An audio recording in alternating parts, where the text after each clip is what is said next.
Former FBI agent Peter Strzok accusing the federal government of violating his rights in a new court filing today. So how will it play out? Former federal prosecutor Doug Burns is here with me now. Peter Strzok says the government violated his rights. Where's this going? Very, very weak claim legally, and I'll tell you why. It's a bit of a legal sleight of hand, okay? He turns around.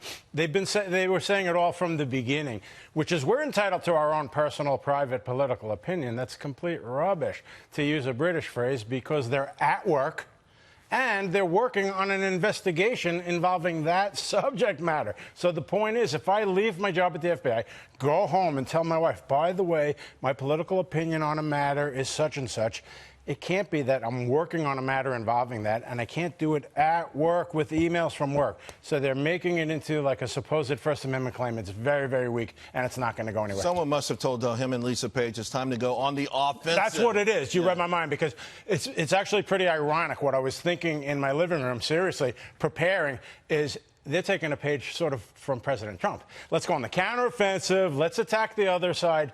But again, legally, it's very weak.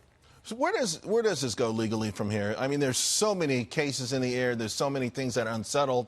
I think I probably, along with the viewers, lose track of all these things. I mean, where is Peter Strzok? What's going to happen with some of these other things? And of course, we're still waiting even for more of these investigations. See, that's a great point, because the average person, the jury, the public, right, the American people, they're not following all this minutia. I've been saying that over and over again, and it's like, you know, even during all of the hearings, it's like he had that cup of coffee at 10:16, not 10:18. People are not following that much minutia. Right. So the point is, they're following the headlines, and we go from there. But I mean, again, broken record. The Strzok lawsuit is, you hit it on the head. It's just a counter-offensive, which is very weak legally.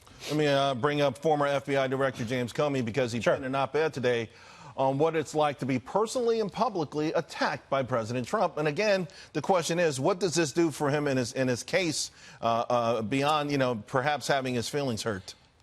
All veterans in law enforcement, right? All veterans in white-collar criminal defense are going to tell you, as I've told you in the past, Charles, in any kind of context where your behavior is being looked at, which his is, in fairness, you don't make a lot of public statements. So we're scratching our heads, and I talk to all kinds of colleagues. I mean, I have a lot of DOJ connections and FBI agents and prosecutors, and they're all saying that his behavior is very, very odd. And it comes down to, I'm not a psychiatrist, but if I had to guess, it's hubris, okay? That's what it is. This guy got so intoxicated with himself, it appears. I don't know him, by the way, personally.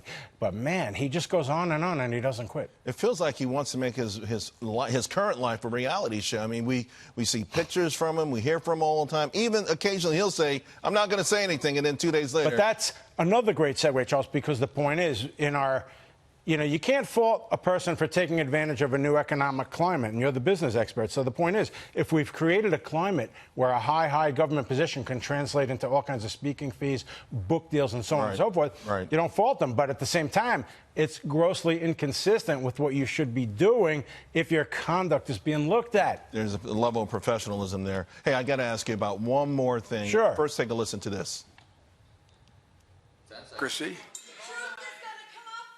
Well, I hope it does. I hope it does. Let her go. Let her go.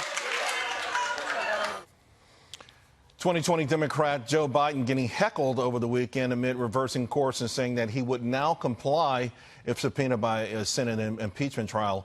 You know, it was pretty tough and drawing a line in the sand, saying he wouldn't comply, but he said he would, and now it's sort of muddled everything. He made a huge mistake, because the point is, the whole essence of the complaint about President Trump, Charles, is he directed people not to comply with subpoenas. So there's Joe Biden saying, I'm not going to comply with a subpoena. It was almost laughable. But in fairness, I'm not going to pile on the former vice president. I think what he meant possibly was he was going to challenge it in court, and it came out wrong. But in the end, he had to walk it back. He did say, though, that he felt by complying that it was taking the spotlight off of President Trump.